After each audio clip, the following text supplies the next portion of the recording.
Queer Show is a live broadcast of truth seekers and believers, empowering the evolution of consciousness. Rafael and Celeste will dive deeper than the mainstream media while answering the mind's deeper questions and transforming conversations. They will have unique guest speakers who will share knowledge, tools, and techniques to create coherence in our mind, body, and spirit. Good morning, ladies from New York. I know it's evening where you are. How are you? It's morning where I am. Yes. Ah. Yes. We're truly international tonight. We are truly Rafael. international. Rachel, thank you so much for joining us. I know that Amanda asked you to be here with us today, and we were talking a little bit earlier about how this is a new thing for you, and I was telling you that sometimes the beginning is a great way to start, right? Sure is. Absolutely. No, I'm very grateful to Amanda for inviting me to join you, and really exciting to do this. And starting new things, because I know one of what we're going to talk about it affects the brain and the neurotransmitters in the brain. So when we do new things, it makes sparks and, creates new experiences. It does. Well, I want to give a nice shout out to Celeste. I know she couldn't be here.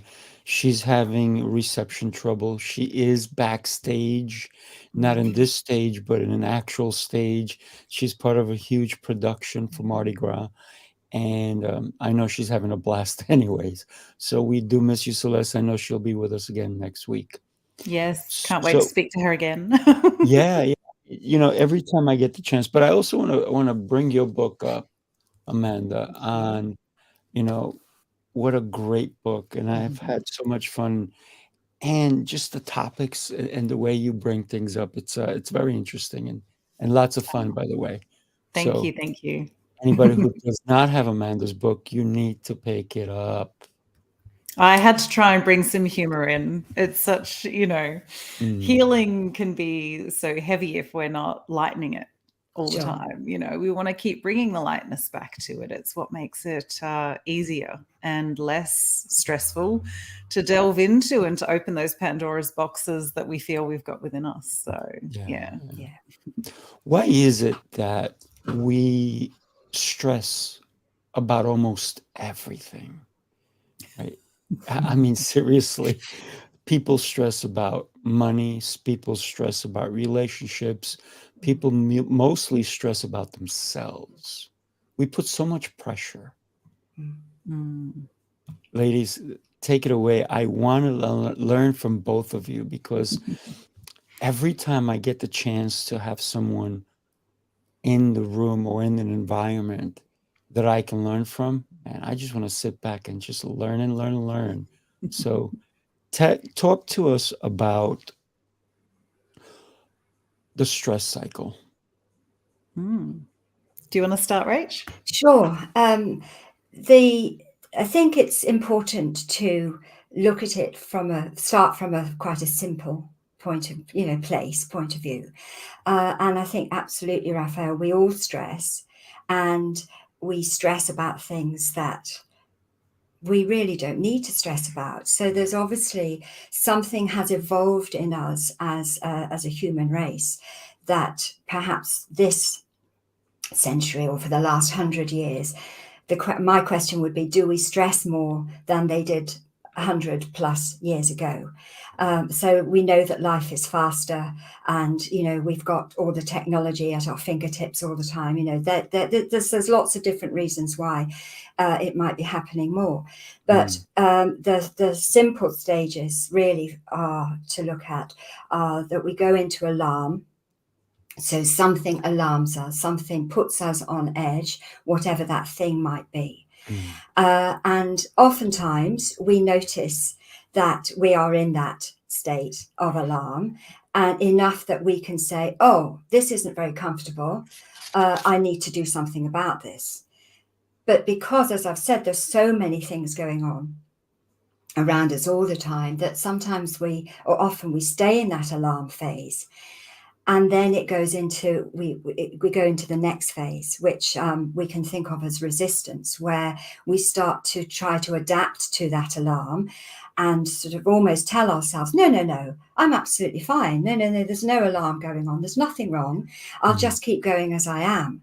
And then, of course, again, over another period of time, and that could be, I anticipate that it's quite some time, but it depends what level, how many of these stress streams you've got going on. So it could be quite fast that you then become exhausted.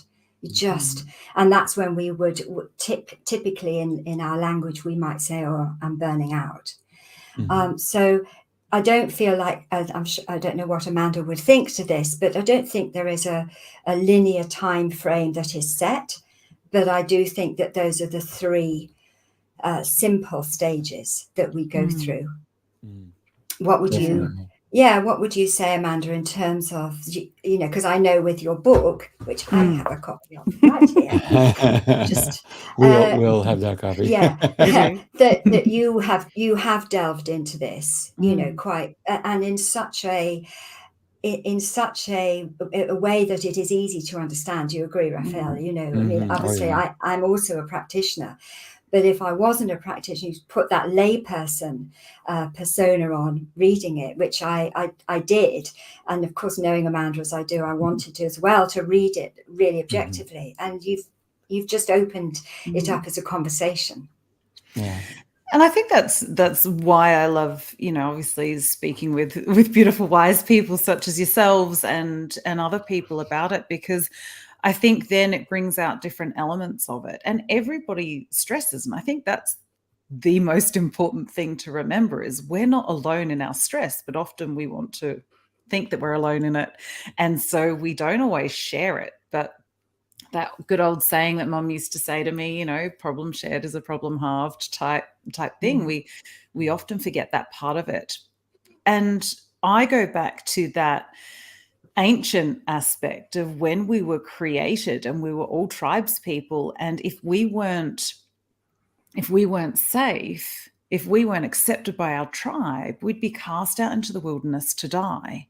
And so we get stressed about, oh my God, am I going to be accepted, and am I going to be loved, and am I going to be cared for, and am I going to stay alive to the next day? And we almost subconsciously, or we do subconsciously, go into live, die, black, white, right, wrong, yes, no. And everything we're doing is in that bid for connection, to be able to be closer to those people around us and to be able to feel that we are being held in our stress and that we're not being cast out by it or in it. And so I think that's a really important part. And to add on to what Rachel says, under the surface, we've then obviously got the stress responses that are more commonly talked about the fight, flight, freeze. And then we take it a little bit further in kinesiology to fragmentation, which is the falling to pieces stage.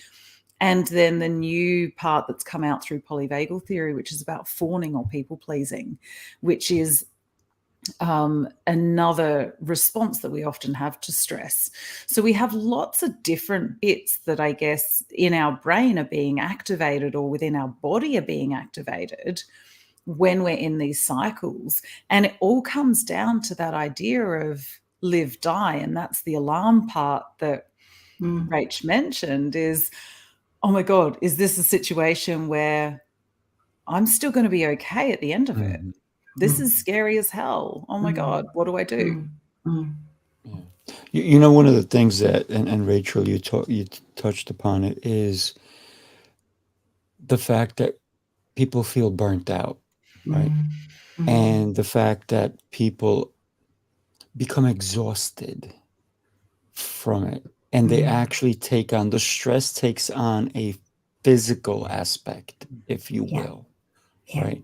And when you can even see it in somebody's face or their body, because they allow this entity, if you will, to take over, and they become someone else, don't they? Sure, absolutely. In fact, they the fragmentation that Amanda mentioned, which I love, actually, that was one of my favorite parts of your book, is that they lose who they are. And in fact, we have a very, very dear friend who we saw recently who's been under a lot of stress. No, let's start again. For a number of years, he's had mild stress through work, and it's partly to do with wanting to perform well, let's say. Various changes have taken place with the company that he works for, and I would suggest that there's a fear of losing his job has started to play in. Now, naturally, when we're with the stress, it's our mind, isn't it, that is. So I would see that as the mind starts to have its own little story going on. And so as a result of this, as I say, ongoing stress, which is now elevated, he's actually having some memory issues. And so and he used the word in describing how he feels at the moment. He used the word dispirited. And that for me spoke volumes, because if we look at it from the point of view of we have all of this intelligence within us, we have our mental mind intelligence, we have our emotional intelligence, we have our physical intelligence, etc., etc. We have the intelligence of our spirit, or I would prefer to use the word essence. So essentially it's as though he has become a mind on legs that's not connected to the essence of who he is. I'm just using this obviously as an observation, as an example, but it's all very fragmented and separate. So the person that he really is, the true intelligence, he doesn't have access to at the moment. And we don't want to point the finger just at the mental mind and say, it's you've done this. But at the same time, we have such an imagination within our mind that it can create all of those what if stories. So we start, well, what if this happened? As Amanda says, it's live or die. Because if you take somebody, as we do, Amanda, in practice through what would happen if, what would it be like if that happened? And you keep going, what if? And essentially people get to a point and they go, oh, it'll be absolutely nothing, it'll be fine.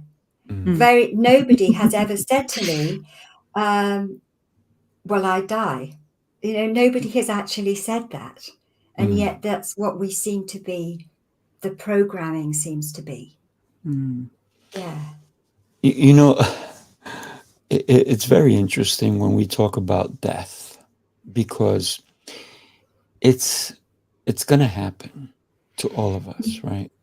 And people stress about that, right? I had a really heart-to-heart conversation with one of my clients who actually has been given weeks to live.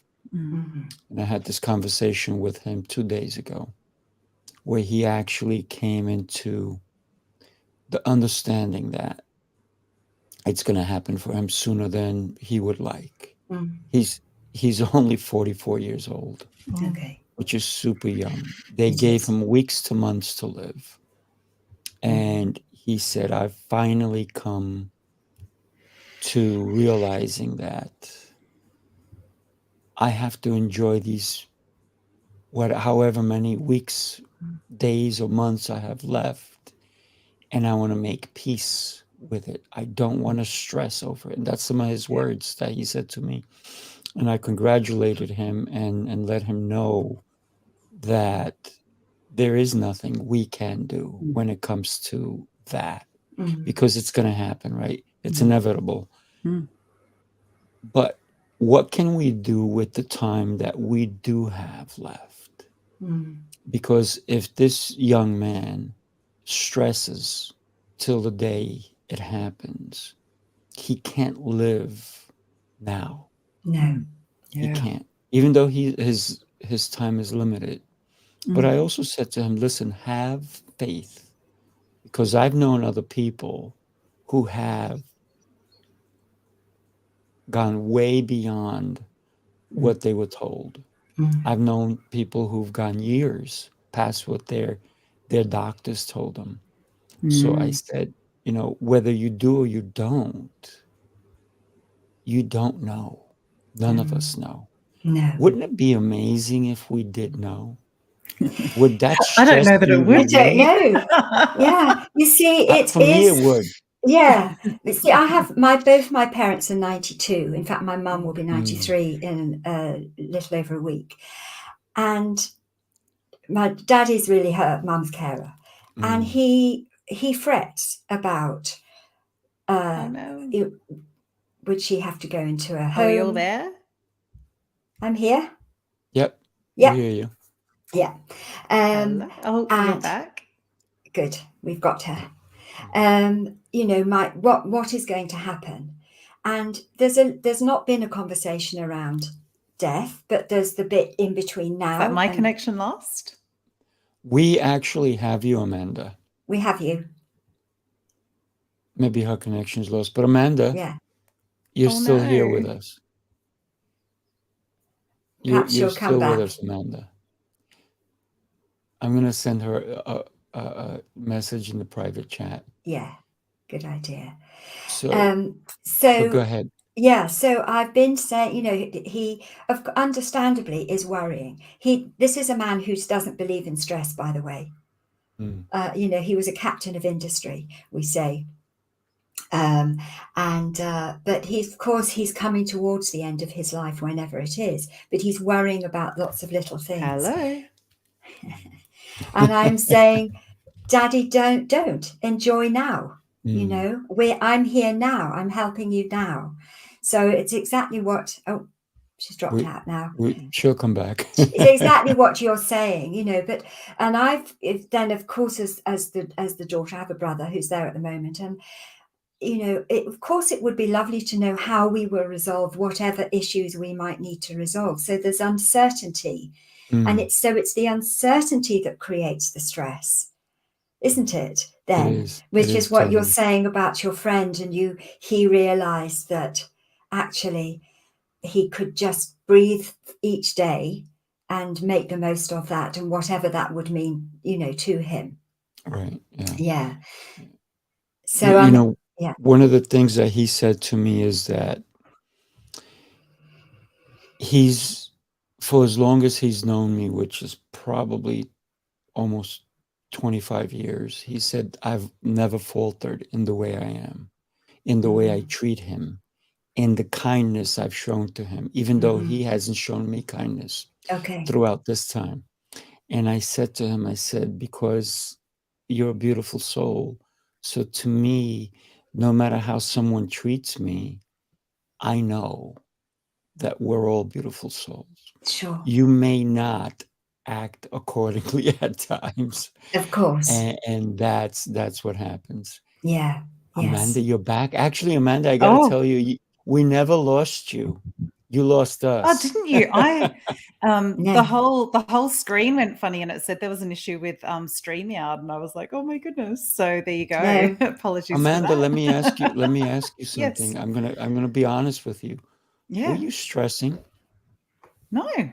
Okay, Not see? at all. Perfect. I actually feel really fine. I was like, oh, they'll carry on if they're still there. I was going to check on somewhere else to see. This was actually a test on you. I'm just kidding. You kicked me off, didn't you? Yeah. We wouldn't do that. We were testing your stress level. I'm just kidding. But you know, things happen in life, and we were just talking about that, and how we have to take everything in stride. We really, really have the only people we have control over is actually there's only one person. Ourselves. That's it. Yeah. That's it. Yeah. We do in kinesiology, one of the I think one of the very basic things we learn about is it's about responding rather than reacting. Yeah. And, you know, yeah, sure, we are human. There are moments where there can be a fire up and a reaction. The awareness is, okay, pull that back. Can I choose to do that differently? How can I, you know, responsibility. One of my favorite things is the ability to respond. Yeah. So, you know, as a parent, my girls are adults now, but when they were going through those teenage years, and you might react a certain way. And then I say, no, and I could say to them, because I was studying starting out as a kinesiologist, I suppose then, I have the ability to respond to this differently. Can we have that conversation again? It's so beautiful. It's such a wonderful thing to be able to do. And we can all do that. Now I can choose to do this differently. I've done it in the middle of an argument with my partner. Like, whoa, hang on, back up, babe. This isn't you. This is my shit. Sorry, darling.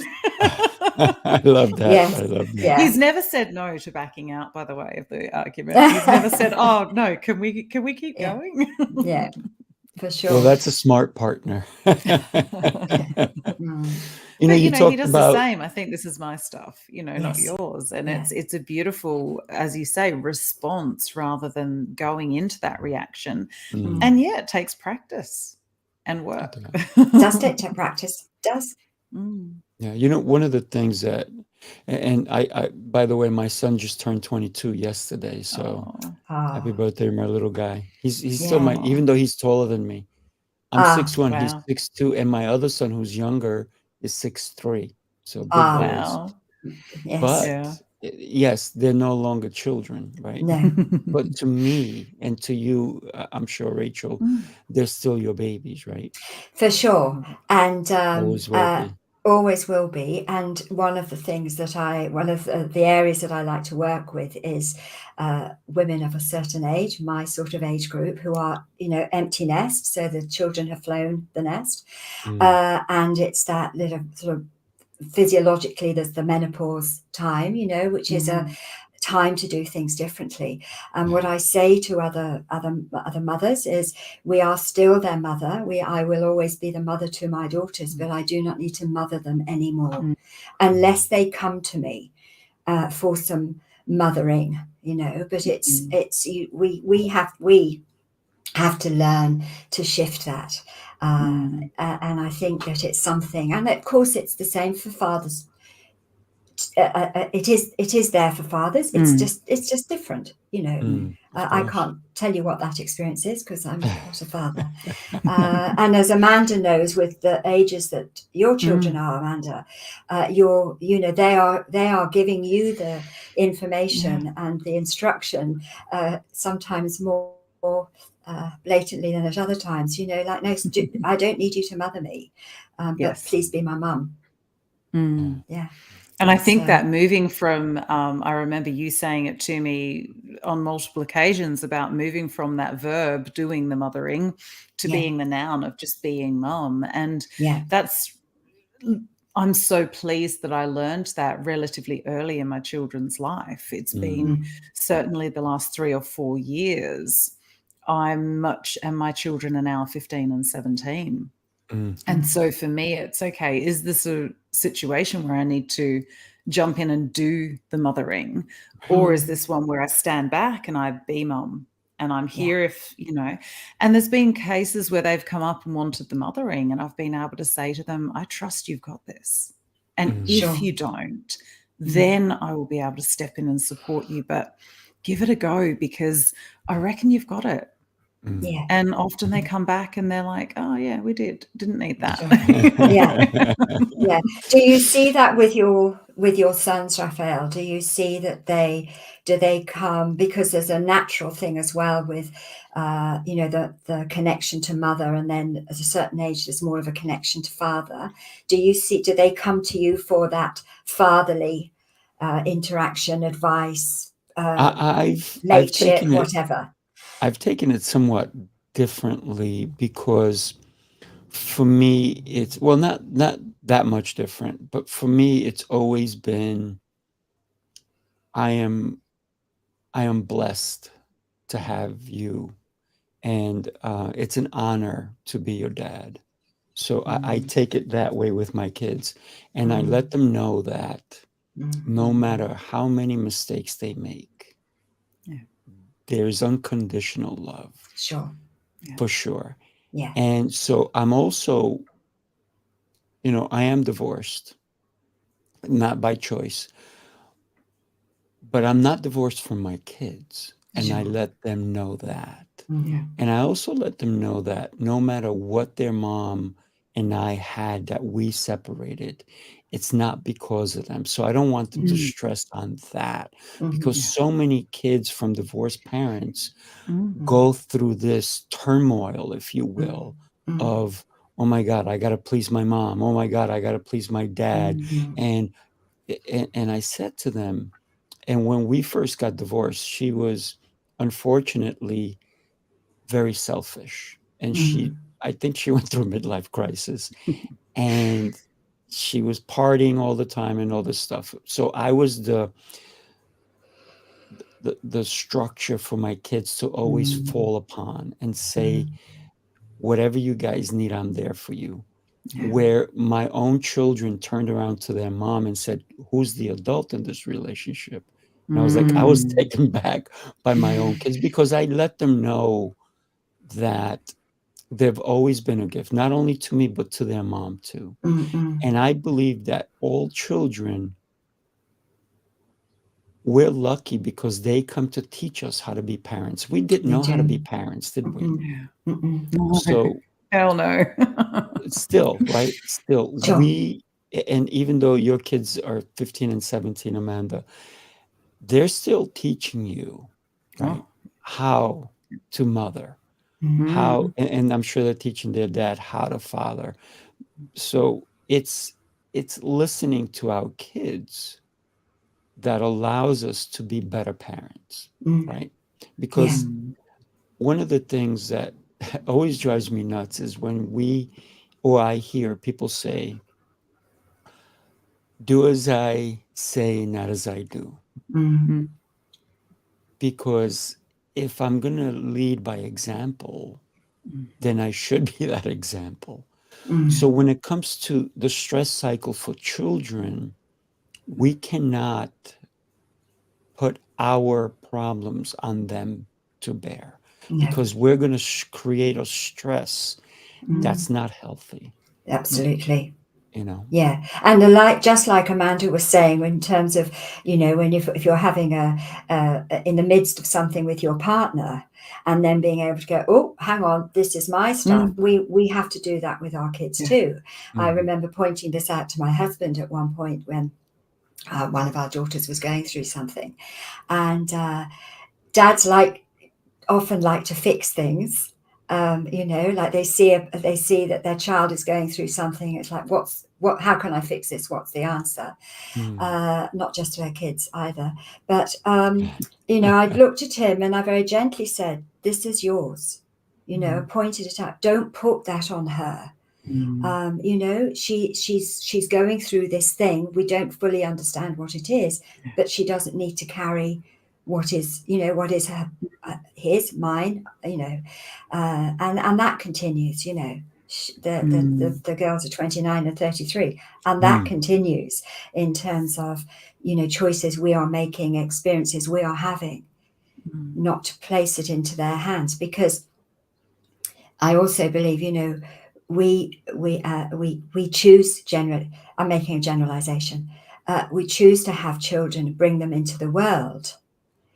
It is how we then respond to that and give them that love is how we choose to do it.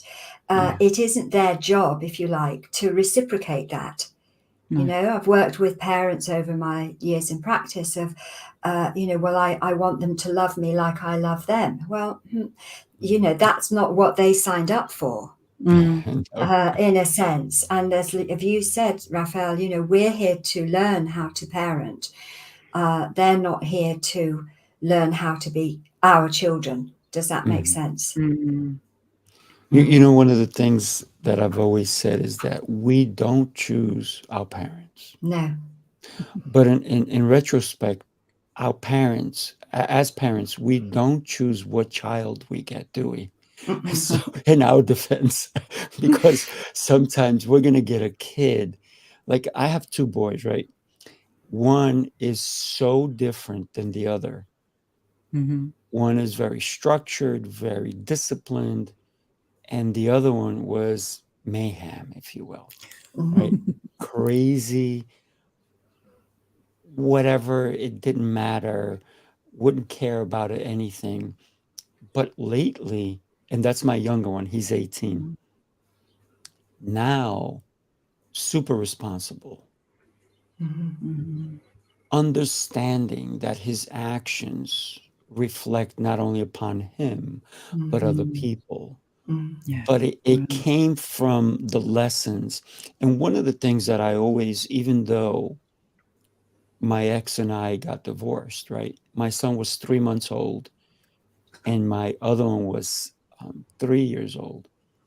I've always said to my children, you need to respect your mom at all costs, because no matter what you do, no matter what she does, how she is, she's your mother. Yeah. And I would never let my children say anything ill of her. And I never showed them that I had any disrespect for her, no matter what happened. So as parents, we have to remember one thing, even if we're going through a divorce, right? And in the beginning, when that divorce was, it was not nice. It was not nice at all. But I would never, ever show my kids that there was any animosity between their mother and me, because I wanted them to be loved unconditionally from Yeah. both of us. Yeah. And a lot of people don't realize that, because when they get divorced, they forget that, hey, you know what? And I've always told, I recently had a conversation with my son. I said, I still love your mom. He's like, what? I said, yeah, because I I got together with your mom because I loved her. I married her because I loved her. And for me, it doesn't matter what someone is going to do. There's still that love. To me, love is love, right? You can taint love, yes, because of the actions that you may do. But if we go back to the raw love that we had in the beginning, and we remember that, especially because we had these beautiful kids together, I think that's something that we need to share with our children, no matter how we feel about our previous partner, right? So my kids understood that all along. And there was never that stress that I put up, because we are talking about the stress cycle. I didn't want them to feel that maybe I didn't like their mother or whatever. Sure. I still showed them that, hey, you know what? And there were some times where I would, she would get on the phone, and I would actually I'd have to hang up on her, because the way she was talking, and I would say, are the children there? Yes, click. And she would call back really angry. And I would say, when you calm down, when you relax, because I don't want the kids to see you in a negative way. I want them to love you unconditionally, the Sure. way we love them, because I know you love your children. And I would say this to her, you love your children just as much as I do. So, but now she and I can actually have a conversation, and it's a beautiful thing, because every so often she'll send me a picture, and it's me and her, and she'll go, remember this time? I'm like, yeah, Right. that was beautiful. Nice.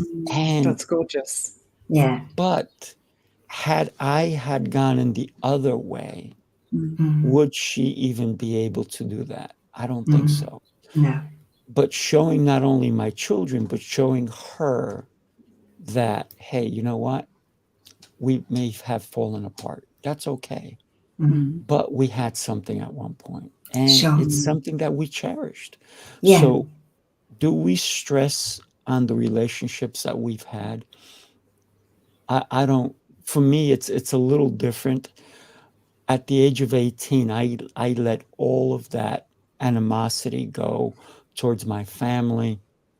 I came from a family where there was abuse left and right, physical, mental, all kinds of crazy abuse.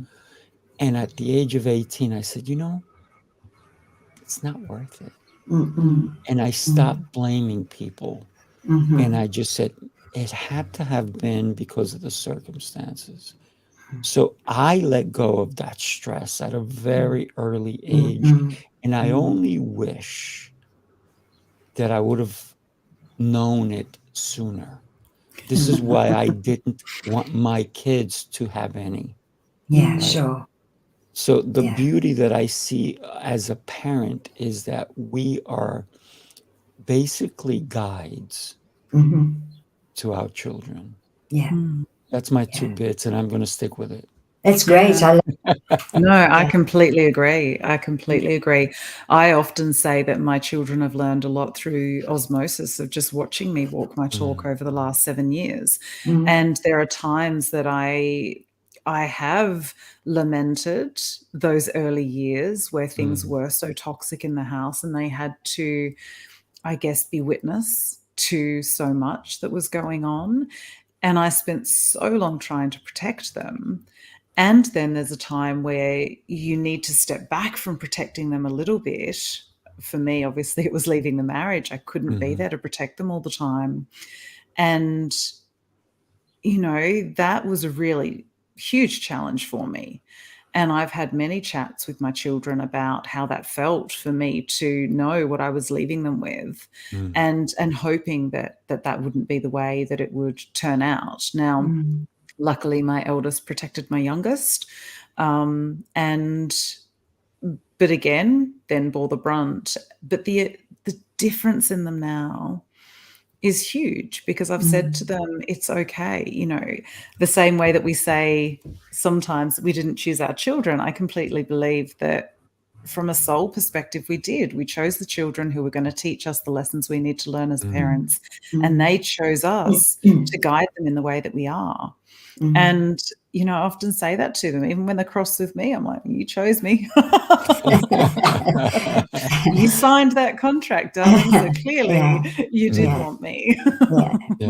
I think one of the things that, as well, listening to both of you, but particularly Rafael, to you, in terms of the choices that you made in how you responded, you know, way back, you know, when that divorce came about and that separation, which obviously, as you described, doesn't sound like it was straightforward and smooth, but you gave your children certainty.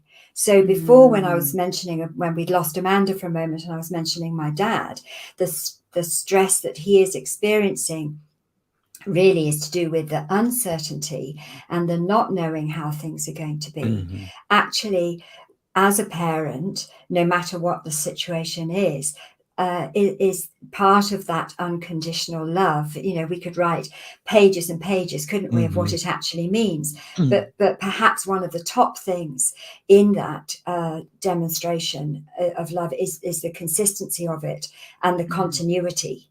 So that they always know, as Amanda said, whether they're cross with you or things are just a bit down for the day, there is this, you know, there's no question, you love them no matter what. So the certainty takes some of the stress or anxiety or worry away, I think is what I'm meaning by that. But certainly, yeah, it's a more comfortable place to sit, and like you know, the belonging and the, you know, I am safe. It's very much part of that, which takes us back to what your book says, Amanda, in terms of live or die. You know, like it's so simple, yet we make it so complex.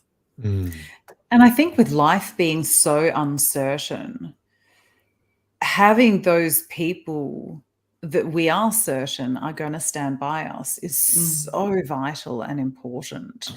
And I'm going to throw a question out to you two. Do you find that the more you've done this work and immersed yourself in it, that need for certainty in life, maybe because of the connections you've made or whatever, or the work that you've done within yourself, is there less of a need to be certain in life with the uncertainty that's always presenting itself? Does that make sense? Yes, I think it does make sense. There's a lot of certainties and uncertainties in there. So,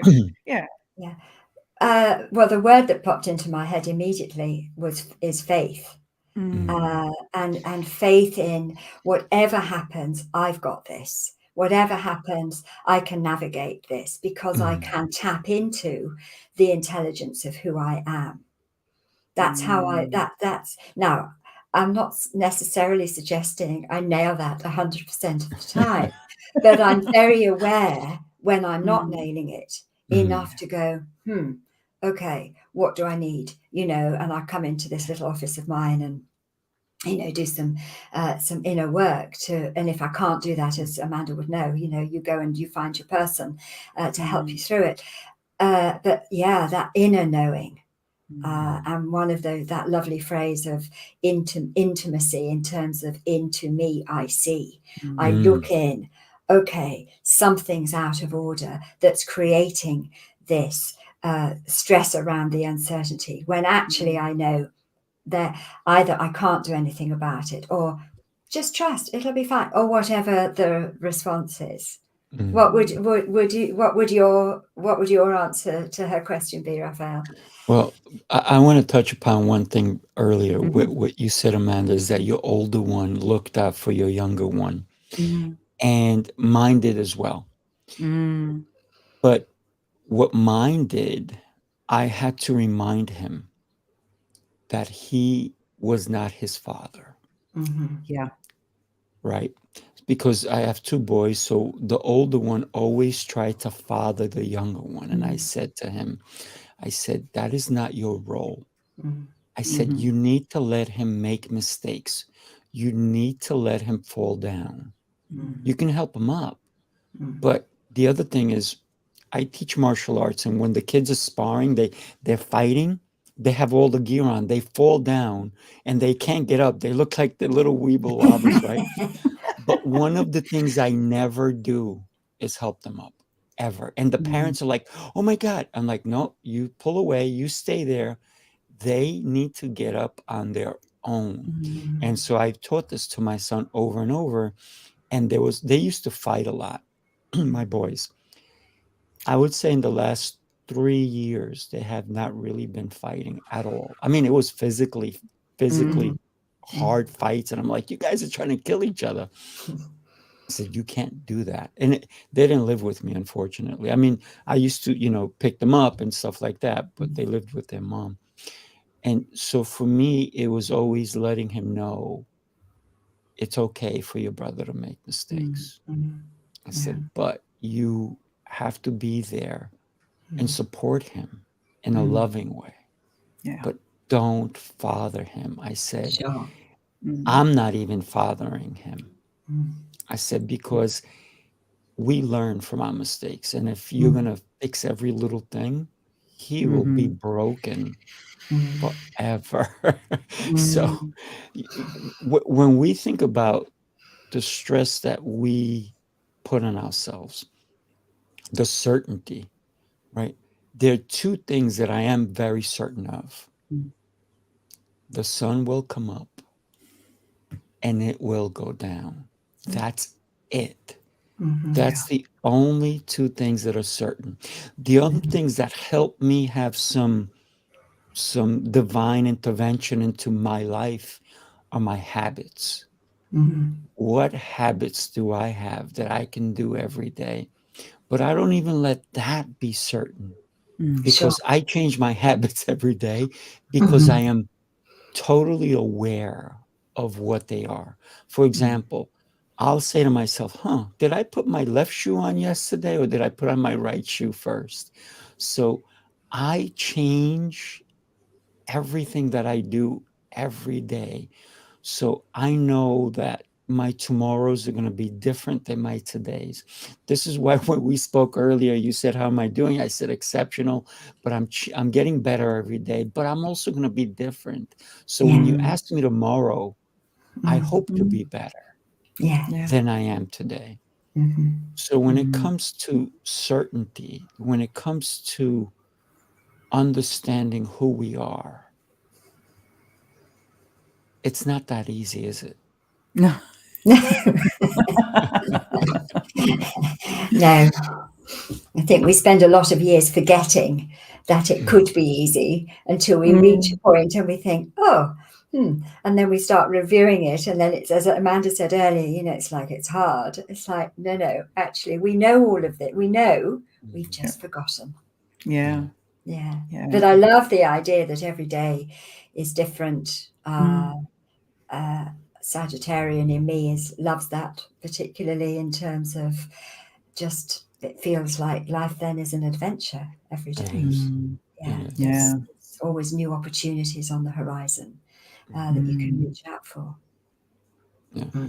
One of the things that I change all the time. And what I mean by that is I have a couple of different businesses, and in all my businesses, I change the outlook. I change the feeling for my clients. So sometimes my clients will walk into I have physical spaces, and they'll walk and they'll go, okay, what's different? They're looking around. What did he do now? Because for me, it's that different sense. Like I'll have candles, and it's crazy because I go, okay, what kind of scent do I want them to feel when they come in? What kind of smell? And people walk in, they go, oh my God, smells so different. It smells like this. This reminds me of that. So when we think about memories as well, right? Because memories can also bring stress. Sure. Right. Yeah. So a smell, a taste, a feeling can help us understand how we feel, how we should react to certain things. Yeah. So for me, it's always trying to bring lightness and beauty, because there is so much stress in our lives. But to me, I don't believe we need to have that, and we need to harp on it. I think what we really need to do is discover what tips, what tools we can use to have a not stress-free, because there is going to be stress even if you don't want it, but to have a stressless life, if you will, as least as possible, to make everything as beautiful. We have the opportunity to make every day beautiful. And you know what? There are going to be people in our lives, no matter how hard we try, they're going to try to mess it up. Absolutely. Yeah, that happens. Yeah. You mentioned, Rafael, about putting pressure on ourselves. So, and we do that from a very young age. I think the Western education system, for instance, like work hard, that sort of culture. And I was just doing a session before, actually, earlier, with a lovely young lady in New Zealand. And, she was talking about the good versus bad, right versus wrong. So, that's something else that seems to be drummed into children, because surely they're not born knowing the dualities. So then that pressure we put on ourselves starts young, and the expectation comes from, and it's, as so many people say to me, oh no, nobody else is putting me under pressure. Nobody else has got any expectations. It's just me. I'm doing it to myself. And I like to think that expectation has a cousin called overwhelm.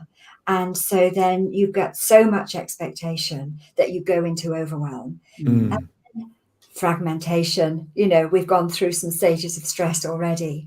And it's not a comfortable place to be if you get stuck there.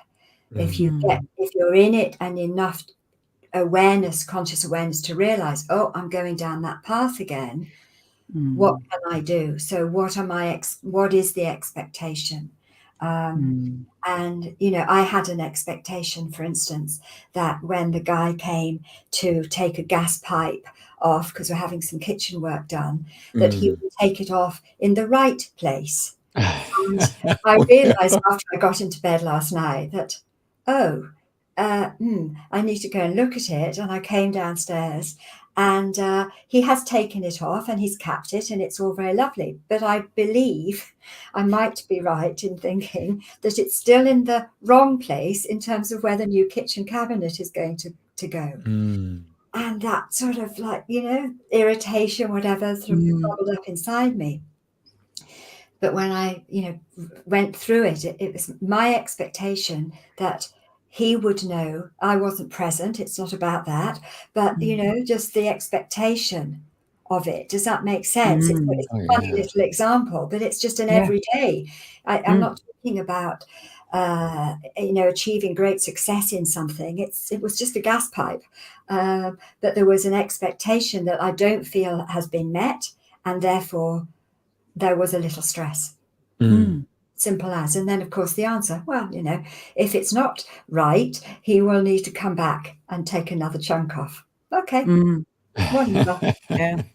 So, but it's a lovely I little think- process to go through last night for 5 minutes before this morning's podcast. So I rather liked it.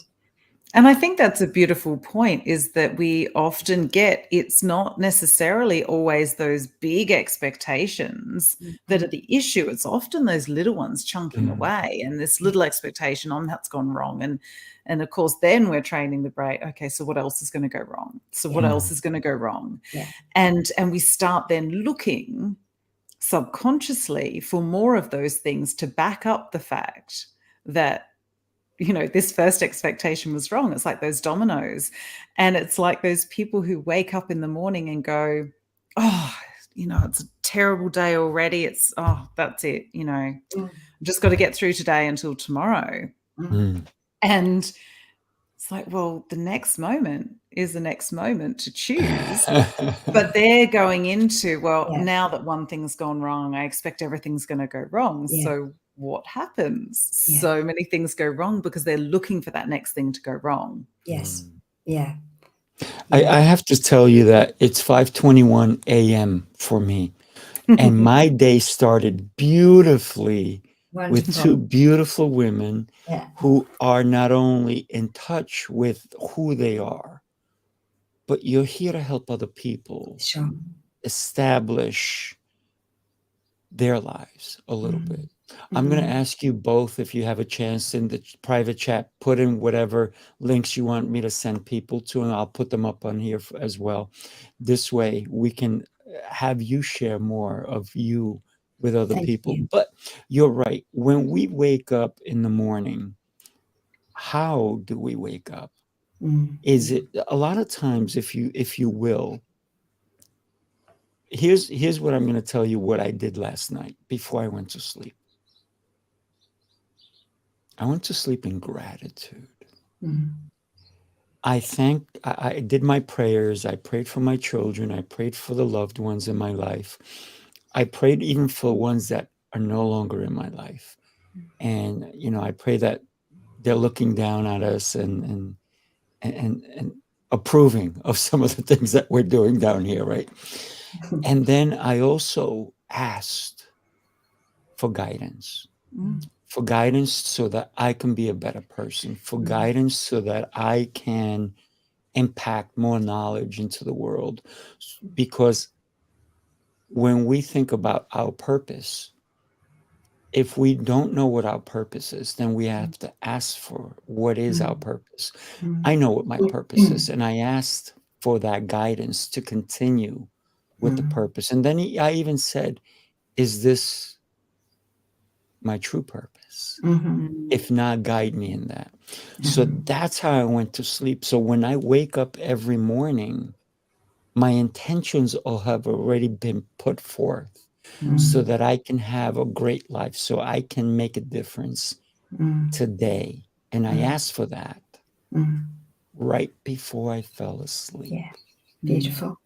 Yeah. That's And how I go to sleep every morning. And when I woke up, then I also went through more gratitude. Yeah. Listen, the first thing I said, thank you, I'm alive. Yeah. So do we put that stress on ourselves the first thing we wake up? Or we say, hey, you know what? Let's say all week long we've been stressing about whatever day is we have a big thing happen. Let's say Thursday this big thing is happening, and Monday I start stressing, Tuesday I start stressing, Wednesday, and even the night before I'm like, oh, I'm so stressed, this is going to happen tomorrow. And sometimes we stress and there's no reason to, because it goes smoothly anyway. And if it doesn't go smoothly, it goes the way it's going to go. So we have no choice no matter, right? No. And then we get the ability to respond to it, no matter what. You know, my husband is a very soft and gentle, protective man, and He's lovely. I can attest to that. thank you. And he will say to me, you know, is there any, if there's a little stress of something going on, he'll say, can you do anything about it now? You know, no. And, you know, just chat through something just like that. Okay. And then you just feel that it brings you back. I guess it brings you back into the center, doesn't it? A little bit of who you are. Right. Yeah. I think I slightly lost track there, but yes, just that sense of somebody, you know, just holding your hand a little bit on occasions if you need that reminder. We do need reminders. Yeah. All the time. Yeah. Yeah. And I think You know that's who else needs beautiful. reminders? Who else needs reminders? Who do you think needs reminders? Everyone. Everyone. That's exactly what I was All going the time.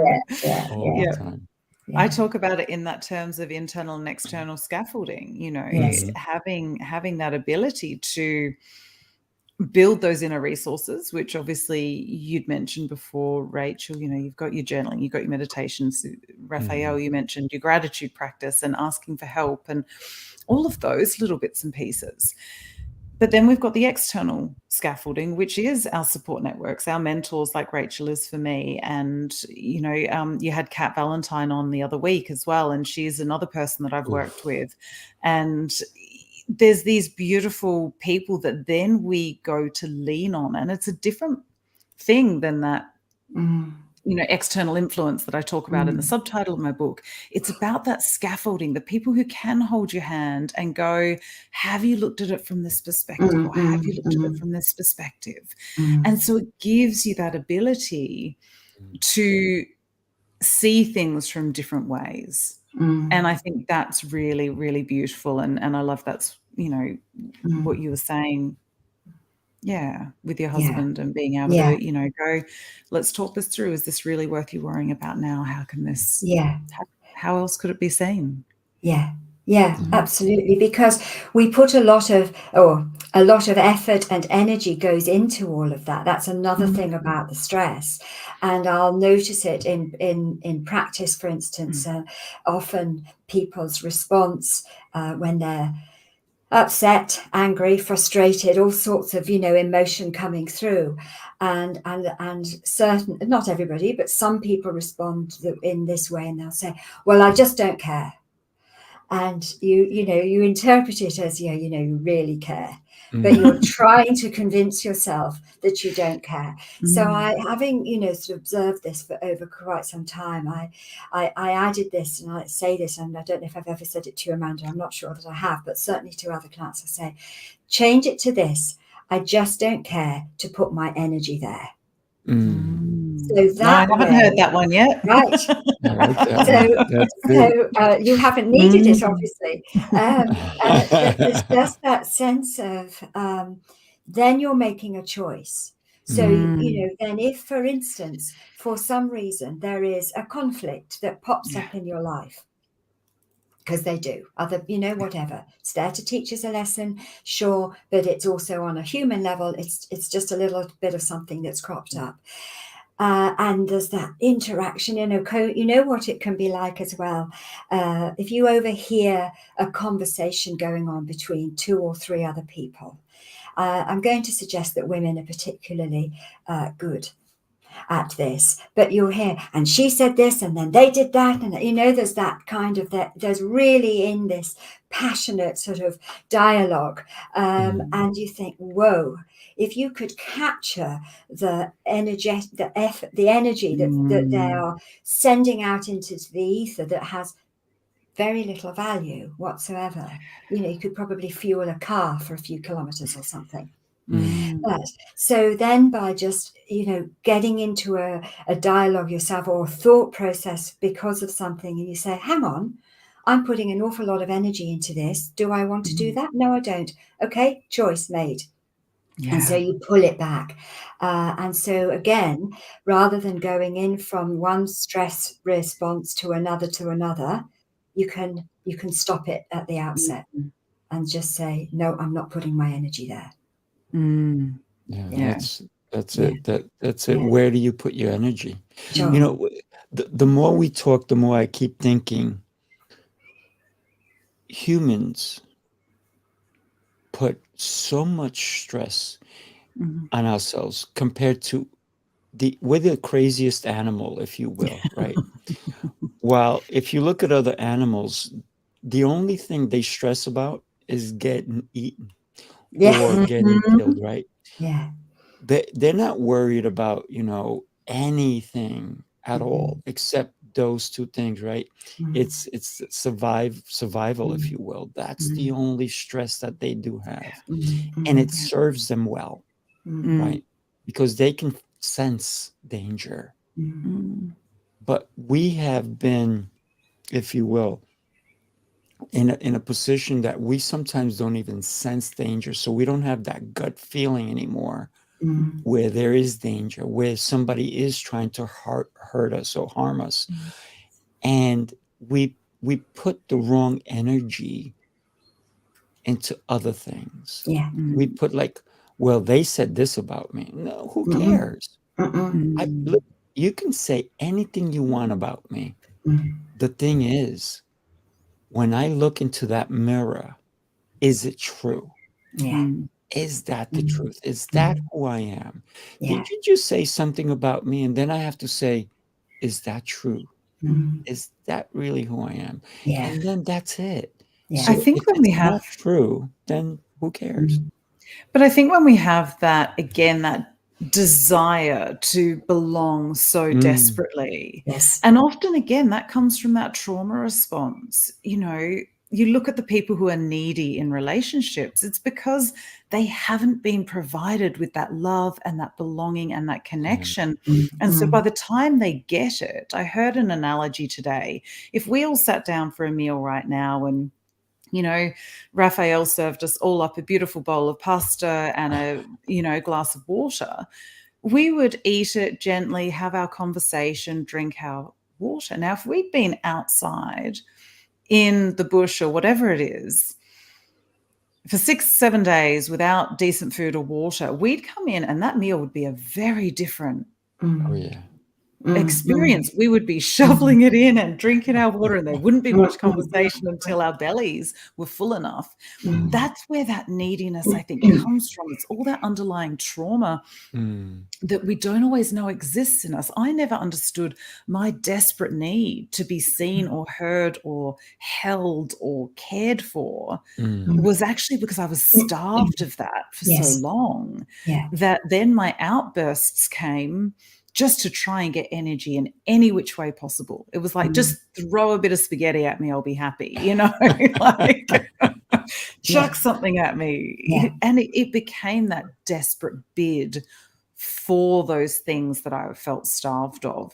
And so I think when we've done this work, as we're doing this work, because let's face it, the work is never done, I think that really comes down to the more self-realized we can become, the more connected we feel, the more that we are in touch with that essence within us, or the divinity that comes through us. And that satiates that hunger for other things. I think when we haven't been given it, when we've been starved of it, naturally those stresses come up.